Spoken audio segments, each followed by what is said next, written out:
So have you ever actually played bingo yourself? Not since elementary school. I remember being, introduced to the premise and a bunch of sort of educational activities or things like that. But I don't think I've ever actually played it as an adult that I can remember. Adrian Morrow is the Globe's U.S. correspondent based in Washington, D.C. And to prepare for tonight's presidential debate between Democrat Kamala Harris and Republican Donald Trump, Adrian decided to create actual, literal bingo cards. He wrote out 24 catchphrases and policy talking points for each candidate.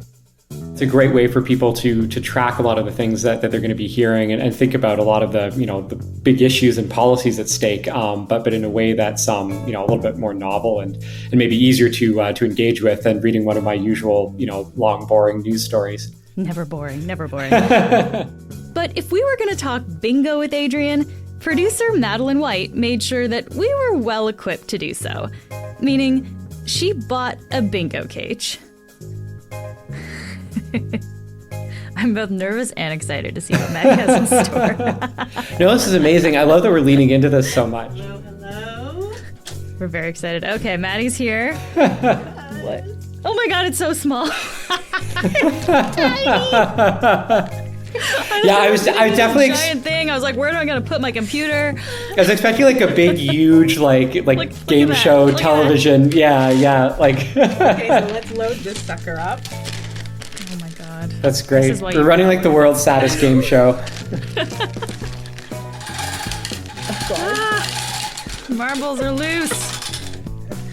Wow. Okay, you want to give it a practice spin? Let's make sure it works before. Okay. So I spin it like that and something comes out. Wow. Perfect. Incredible. What an exciting day on the Decibel. Today, we break down the likely points each candidate will bring up at the debate, one bingo square at a time. I'm Menaka Raman-Wilms, and this is the Decibel from the Globe and Mail. Adrian, it's great to have you here today. Thanks for having me. So, Adrian, for political junkies like myself and you, I think, as well, debate night is obviously a big night in politics. But I guess for people who aren't like us, why should they tune in? Why is this worth it? I think first and most importantly is that, the U.S. is the world's wealthiest country and arguably the most powerful. And what happens in the country affects, affairs around the world, including in Canada. The amount of trade that Canada does with the US, that gets affected by who sits in the White House. And I think second of all, just the fact that you've got such a huge contrast generally between the two people running for office, that this isn't a matter of, two different sort of variations on very similar agendas. So whether you're interested in global affairs and the geopolitics, Russia's invasion of Ukraine, probably very different approaches to that. If you care about global migration, they're both talking about all of that in very different terms. If you care about climate change, that's something that they have very different views on. So which of these two sits in the Oval Office next year is really going to matter around the world and not just in the US. You make a good case then for paying attention. And you brought up a range of issues, which we are going to hit on a number of them today. I think, one of the main goals of a debate like this really is for each candidate to introduce themselves, right? And establish their own story, not have the other person establish that for them. So this is particularly important for Kamala Harris. So I guess what can we expect on that front, Adrian? I think there are a couple of things that she's going to bring up. She's definitely going to get into her professional history, the fact that she was a career prosecutor. She was the district attorney in San Francisco and then the attorney general in California. I think that's going to largely help her try to highlight the contrast that she's trying to draw with Donald Trump. I took on perpetrators of all kinds.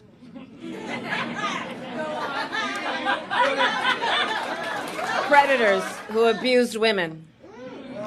Fraudsters who ripped off consumers. Cheaters who broke the rules for their own gain. So hear me when I say, I know Donald Trump's type.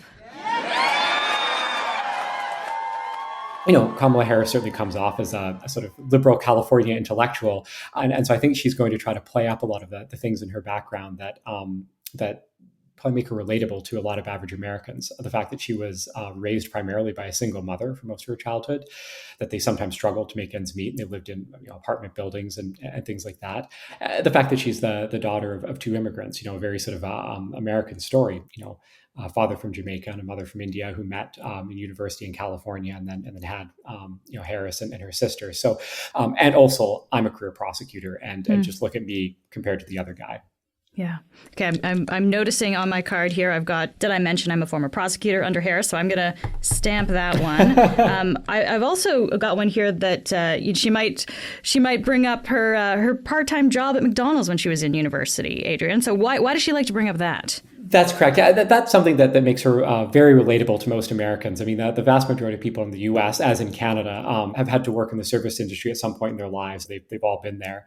And she's also going to bring it up as a point of difference between herself and Donald Trump, to say, he grew up wealthy. He inherited a real estate business from his father.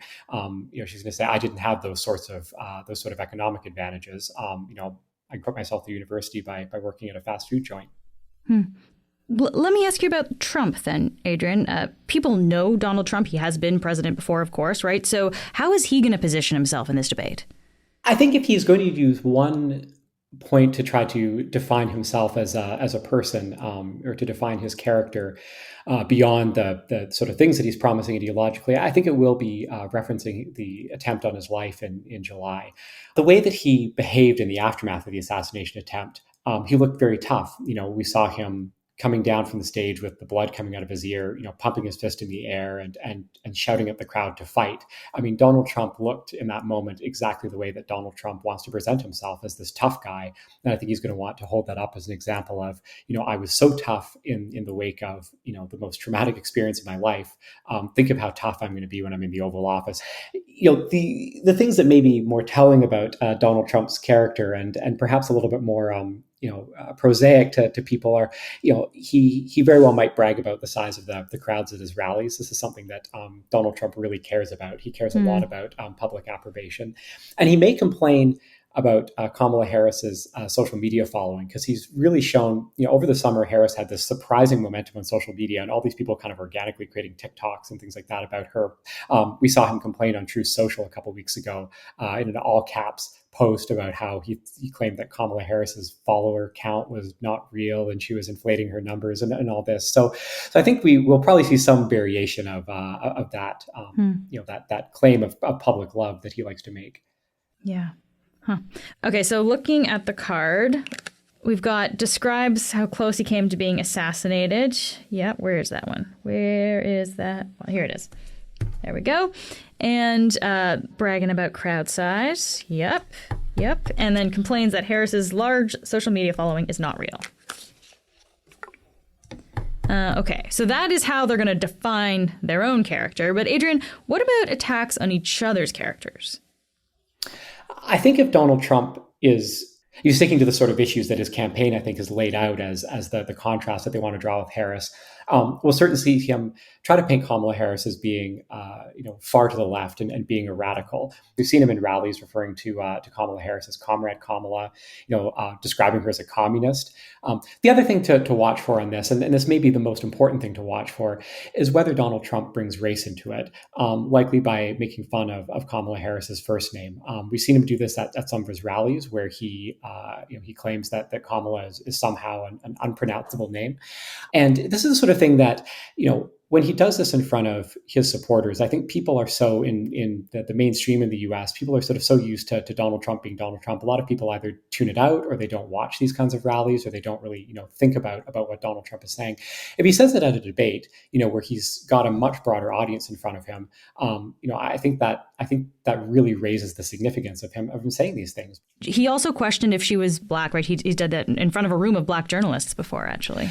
That's right. I mean, right after Kamala Harris became the Democratic presumptive nominee, Donald Trump, attacked her on race in front of a room of black journalists, where he questioned whether she was, whether she was really black. He sort of questioned what her race was. It's the sort of thing that not only could obviously backfire on him, but would be bad for the country and maybe giving people seemingly trying to give a certain type of bigoted person permission to to go there and to bring Kamala Harris's race up in a negative way. Okay, so that's kind of how we expect Trump might attack Harris. How might Harris attack Trump's character? I think Kamala Harris is going to try to find as many ways as possible to call Donald Trump weird without actually using the word. The Democrats are kind of in an interesting place on this, where Joe Biden, when he was running, made these very sort of earnest exhortations about Donald Trump being bad for democracy and how people had to vote him out for that reason. Since Kamala Harris came in and Tim Walz, her running mate, sort of burst onto the national stage, they've sort of tried to shift the conversation a little bit in the sense that, yes, they try to still have these very serious warnings about the threat to democracy that they say Donald Trump represents, but they're also trying to just sort of recast him as being out of touch and weird and strange and maybe somebody that people should be uncomfortable with. And you saw a lot of this at the Democratic National Convention where, the Obamas and Tim Walz were just sort of making fun of Donald Trump. We'll be right back. All right, Adrian, I think it's time to get into some of the issues that we might see at the debate. So that means it is time to spin the bingo cage. So just give me a second here. There we go.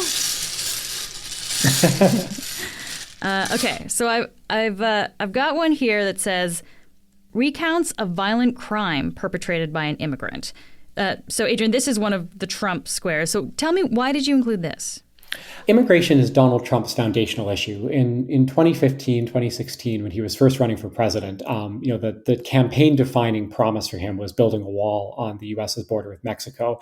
And we can kind of guess from his rhetoric on the campaign trail what kind of talking points he's going to bring out. So, one thing that he's been saying for years, that he's been bringing up in speeches for a long time in immigration, is that he will often point to violent crimes committed by immigrants as proof of his sort of general message that a lot of the people coming into the U.S., particularly via the southern border, are violent criminals. We should fact check that by saying that there's no evidence that immigrants, whether documented or undocumented, are more likely to commit crimes than native-born Americans. And most of the academic research points that that this is a complete sort of falsehood. The other thing that I think we can expect him to bring up, based on his rhetoric this year, is that he started claiming, again, without evidence, that other countries are opening up prisons, that they're opening up what he calls insane asylums, releasing everybody from there and then sending them to the southern border of the U.S.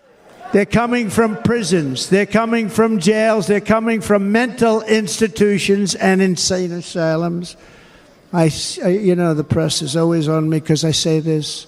Even though all of that is undoubtedly untrue, or at the very least has no evidence behind it, we can definitely expect him to hit that theme over and over again, because he definitely sees it as central to his political identity, and it really excites a portion of the American electorate. And how might Kamala Harris reply to these points then from Trump? I think there's a couple of ways to look at it. So, number one, I think that the first thing that she's going to do is she's going to remind viewers that, Joe Biden attempted to pass an immigration bill to tighten the southern border, essentially, and to make it easier for immigration officers there to turn people around and not allow them into the United States without even allowing them basically to launch an asylum claim and get into the system of adjudicating that. But that Republicans in Congress, under pressure from Donald Trump, refused to pass this bill. I think, though, the second way of kind of looking at it is, underlying all of that, Kamala Harris is going to be trying to separate out, xenophobia from logistics, essentially, where I think she may not put it in these terms, but I think the way that she's going to frame the issue is to say, look, there are obviously a lot of very valid concerns, and I share those concerns about the logistics of managing migration. And so it's up to the federal government to figure out how you manage migration in a way that doesn't break the bank. Okay. I also want to ask about abortion, which is a huge issue in this election, Adrian. You've got a square here that reads, quote, reminds viewers that Trump has bragged about ending Roe v. Wade, end quote. So this is obviously on the Harris card. So what is each candidate going to talk about around the issue of abortion? I mean, Kamala Harris is going to talk about it as much as possible. She's going to bring up to viewers, the fact that Donald Trump, once said that he was proud of having ended Roe v. Wade because he appointed 3 conservative Supreme Court justices. Gave the anti-abortion, block on the Supreme Court a majority, and then they all voted together essentially to end Roe v. Wade. I think more of an open question is going to be to what extent Kamala Harris proposes new policies or things that she can do while in office that will allow for expanded abortion access, or that on some of these other issues that have been intractable in the U.S., gun control, for instance. I think on Donald Trump's part, this is going to be potentially the most difficult policy issue for him to face during the debate, because on one hand, a large portion of his base, or the Republican base generally, is virulently anti-abortion and sees the end of Roe v. Wade as one of their proudest achievements, and in fact wants to go further than that and pass a nationwide abortion ban. Donald Trump, of course, is well aware that this is extremely unpopular and that most people want, at least some abortion access, and so he's going to, I'm sure, try in some capacity to acknowledge that he ended Roe v. Wade, while at the same time trying to almost reject credit for having ended Roe v. Wade. The way he did it in June at a previous debate was that he claimed that, Roe v. Wade was a problem, that nobody liked Roe v. Wade, which certainly isn't true, and that he wanted to get rid of it so that states could make up their own minds. Yeah. All right, I'm going to reset by spinning the cage again here. Oh, there's a ball dropping out now. So we've talked about a whole bunch of issues here, Adrian. Next, I want to take this to some international issues here. There's a square on the card that reads, tries to thread the needle between supporting Israel and calling for a Gaza ceasefire. So whose square is this one on? Kamala Harris's. This may be the single hardest policy issue that she's going to have to navigate in the debate. And we sort of saw her messaging at the Democratic National Convention. With respect to the war in Gaza, President Biden and I are working around the clock, because now is the time to get a hostage deal and a ceasefire deal done.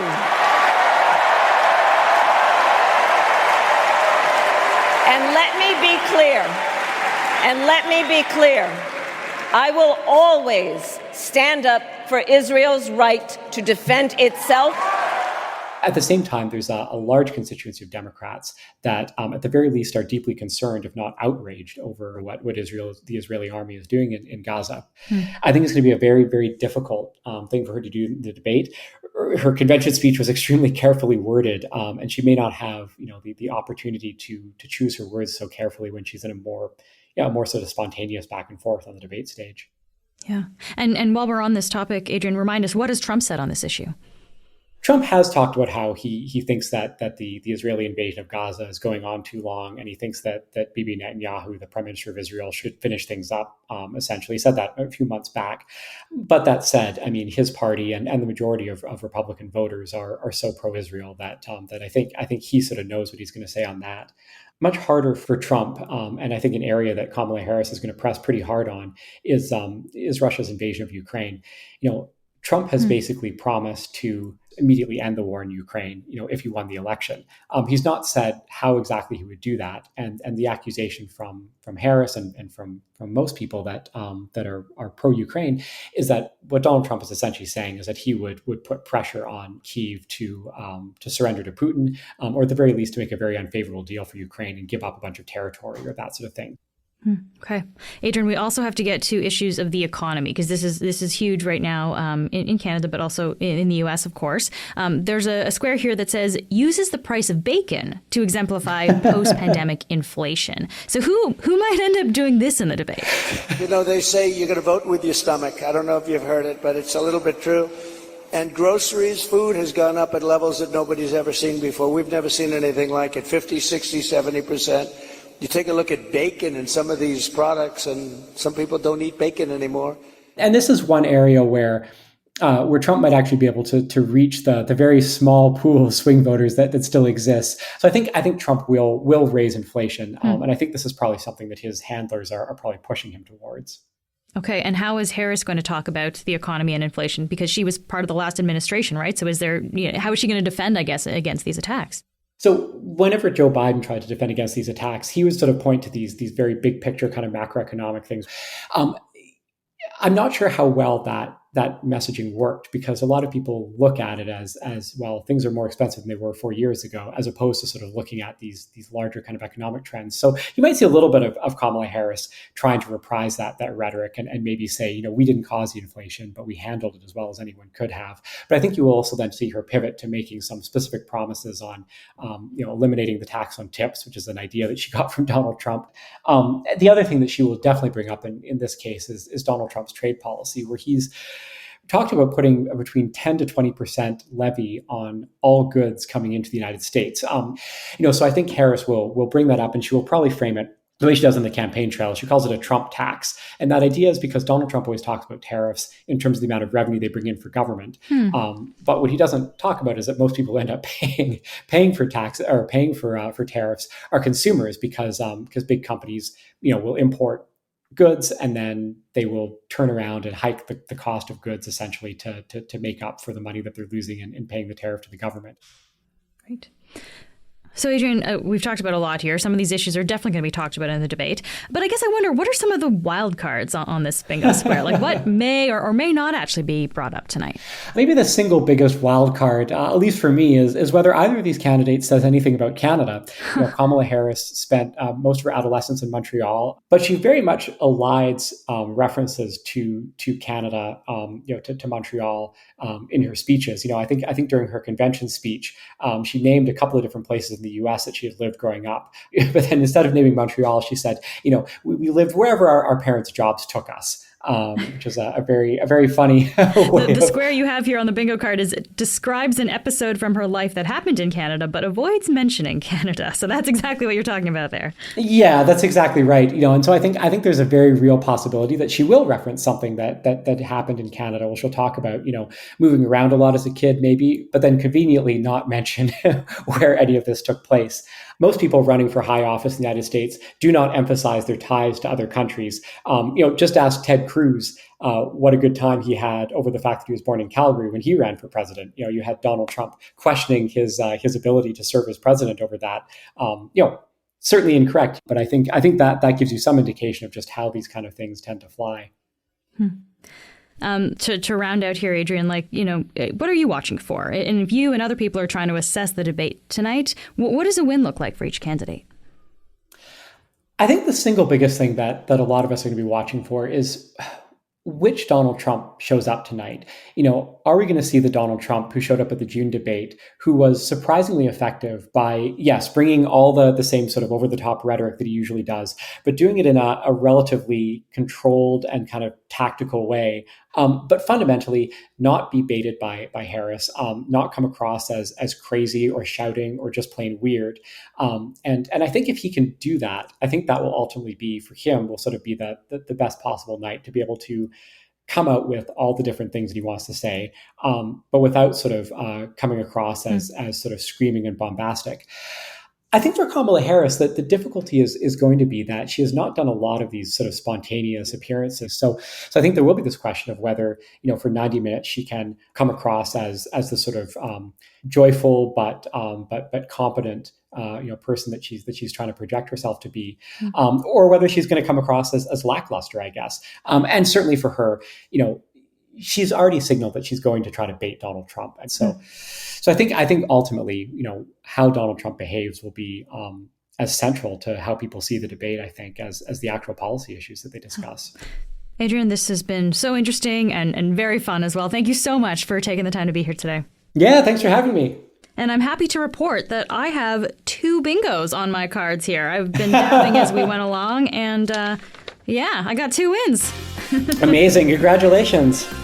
And of course, if any of you listeners do want to play along with the bingo cards during the debate tonight, we have copies for you in the Globe and Mail. You can get a copy of today's physical paper and get those bingo cards yourself, but they're also available on our website. So you can head to theglobeandmail.com and print them out and have your own debate bingo fun at home. That's it for today. I'm Menaka Raman-Wilms. Today's episode was edited and mixed by Ali Graham. Our producers are Madeline White, Rachel Levy-McLaughlin, Michal Stein, and Ali Graham. David Crosby edits the show. Adrian Chung is our senior producer, and Matt Frainer is our managing editor. Thanks so much for listening, and I'll talk to you tomorrow.